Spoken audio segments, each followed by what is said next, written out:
ভোরের আলো ফোটার আগে ইসরায়েলি হামলায় ফের কেঁপে উঠল ইরান। নতুন করে দেশটির পশ্চিম ও মধ্যাঞ্চলে ৩০টির বেশি লক্ষ্যবস্তুতে বিমান হামলা চালিয়েছে নেতানিয়াহু বাহিনী। হামলায় অংশ নিয়েছে ইসরায়েলি বিমান বাহিনীর ডজন খানেক ফাইটার জেট। সামরিক গোয়েন্দা তথ্যের ভিত্তিতে পরিচালিত এই হামলায় ব্যবহার করা হয়েছে দূরপাল্লার নির্ভুল গাইডেড মিউনিশন।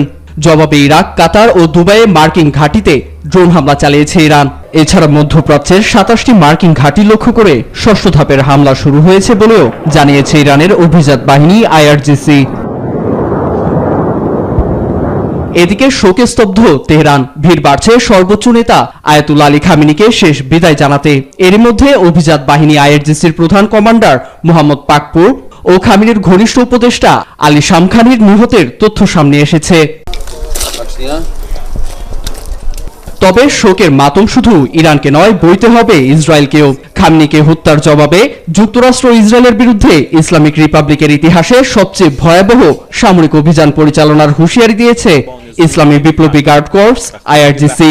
তাদের ভাষায় প্রতিশোধের হাত শত্রুদের। ক্রাঞ্চি রোলের ভিতর চকলেট ক্রিমের filling, all time cream roll, মুখে দিতেই স্পেশাল ইনসাইড ছেড়ে দেবে না এবং দখলকৃত ভূখণ্ড ও মার্কিন ঘাঁটিগুলো হবে লক্ষ্যবস্তু। এদিকে ইরানের রাজনৈতিক শূন্যতা মোকাবিলায় ৩ সদস্যের কাউন্সিল গঠনের তৎপরতা চলছে।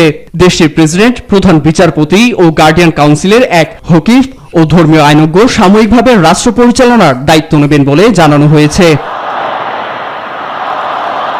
খামেনির মৃত্যুর পর ফের মুখ খুলেছেন মার্কিন প্রেসিডেন্ট ডোনাল্ড ট্রাম্পও। সিবিএস নিউজকে দেওয়া সাক্ষাৎকারে তিনি বলেন, কূটনীতি ফের অগ্রগতি পাবে। জোরদার হামলা চালানোর হুমকিও দেন তিনি।